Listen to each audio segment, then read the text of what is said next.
अरे भैया क्या कर रहे हैं? नोट से कोरोना वायरस फैल सकता है, पर डिजिटल पेमेंट से नहीं। इसीलिए खाता बुक आपके लिए लाया है यूपीआई की सुविधा, जिससे पैसे जमा हो सीधे ग्राहक के बैंक अकाउंट से आपके बैंक अकाउंट में। आप सुरक्षित तो देश सुरक्षित। खाता बुक, बिजनेस हुआ इजी।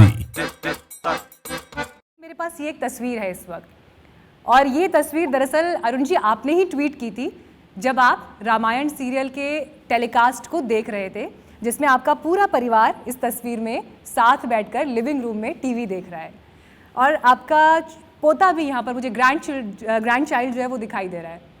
आप ये बताइए, जब उसने आपको टेलीविज़न पर श्री राम का किरदार निभाते हुए देखा, उसका पहला रिएक्शन क्या था?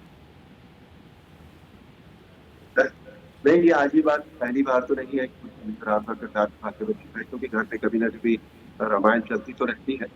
और मुझे ये बात तो पता थी कि हमारे जो दद्दू हैं उन्होंने ये कैरेक्टर किया है, बट एक साथ देखने में, परिवार के साथ बैठकर देखने में, he really loved it. But at the same time he was looking at TV sometime, he was looking at me sometime, and then asking his mother certain questions, but he enjoyed it, yes, and we also enjoyed किस तरह के सवाल उसके मन में होते थे? दरअसल मैं इसलिए पूछना चाह रही हूँ, देखिए, क्योंकि वो बच्चा अपने आप में उस पूरी पीढ़ी को इस वक्त रिप्रेजेंट करता है, जो पूरी पीढ़ी अब 2020 में रामायण को एक बार फिर से देख रही थी। वो इतना बड़ा तो नहीं है। देखिए, आजकल के बच्चों को वो इतना ज्यादा एक्सपोज हो चुके हैं हर चीज के लिए, इतने ज्यादा उन्हें पता है हर चीज, कि वो बहुत ज्यादा टेलीविजन और ये सब चीज, और इवन टेक्निकली भी वो समझने लगे हैं। तो आज जितने गैजेट्स को, टेक्निकल गैजेट्स को जितने ज्यादा अच्छी तरह वो हैंडल कर पाते हैं, मुझे लगता है शायद हम भी नहीं कर पाते। उसे जितने फोन में जितने सारे गेम्स और टीवी में सारे गेम्स होते हैं, वो सब भी उसे पता होते हैं, मुझे नहीं पता होते आज भी। तो दे आर मच एक्सपोज। तो टेक्निकल तो सवाल नहीं है, और दूसरा, बट उनको अच्छा लगता है कि हाँ, हमारी फैमिली से कोई भी व्यक्ति जब जाता है तो बच्चों को भी अच्छा लगता है जब उसको वो देखता है सर। और look so different, because Ram ji के गेटअप में देखना और एक पर्सनल गेटअप में देखना, these are two separate thing, different things.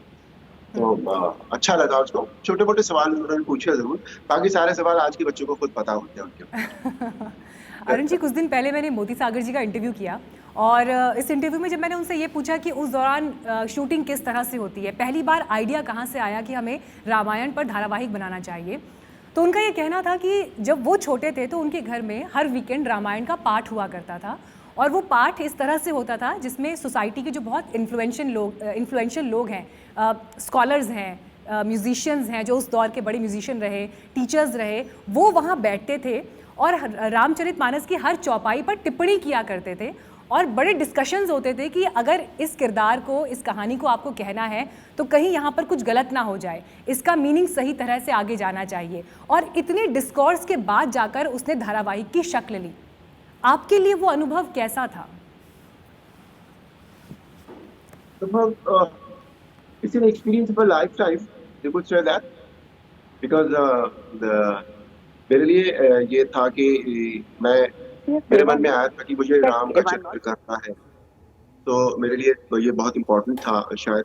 हालांकि जैसा सबको पता है अब तो, कि मेरा सिलेक्शन कैंसिलेशन होने के बाद भी मुझे फिर ये चरित्र मिला करने के लिए, तो मेरे लिए तो बहुत बड़ी बात थी। और मेरे मन में क्यों आई थी ये बात, मुझे आज तक भी समझ में नहीं आया।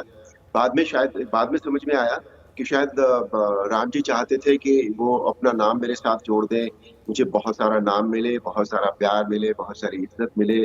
तो और अगर मैं गलत नहीं हूँ तो आप तो मुंबई गए थे बिजनेस करने के लिए। हाँ, मतलब इंसान को, स्पेशली मेल को, कुछ तो करना ही होता है ना।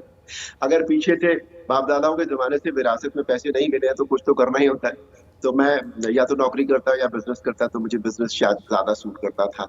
पर वो भी बाद में फिर मुझे लगा कि नहीं, मैं इसके लिए ठीक नहीं हूँ, तो मुझे क्या करना चाहिए। तो जब मैंने अपनी चारों तरफ निगाह दौड़ाई, तो मुझे लगा कि नहीं, मैं शुरू से थिएटर करता रहा हूँ, चाहे एमेच्योर थिएटर था वो, तो व्हाई नॉट ट्राई दिस।